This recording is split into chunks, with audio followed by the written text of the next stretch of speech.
बाळासाहेब थोरात यांची मुलगी जी आहे जयश्री थोरात यांनी स्टेटमेंट केलं आहे की महाविकास आघाडीची सत्ता येणार आणि बाळासाहेब थोरात जे आहे हे मुख्यमंत्री होणार. महाविकास आघाडीमध्ये अनेक लोक गुडघ्याला बाशिंग बांधून अनेक स्वप्न पाहत आहेत. लोकसभेच्या निवडणुकांमध्ये खोटं बोलून जनतेमध्ये संभ्रम निर्माण करून ज्या पद्धतीने भारतीय जनता पक्षाने 400 पारचा नारा दिला होता आणि मग एवढ्या मोठ्या संख्येने जर खासदार निवडून आले तर मग घटना बदलली जाईल, आरक्षण राहणार नाही, काही लोकांना भारतात राहणं अडचणीचं होईल, अशा प्रकारचा खोटा नेरेटिव्ह सेट करून ते निवडून आले. जनता एकदा कदाचित या खोट्या प्रचाराला बळी पडते.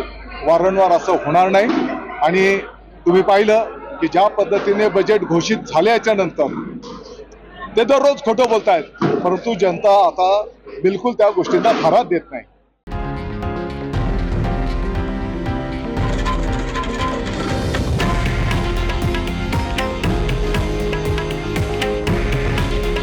हे आहे देशातील नंबर 1 न्यूज नेटवर्क आणि आपण पाहत आहात TV9 मराठी. काळजी तुमची, हित महाराष्ट्राचं.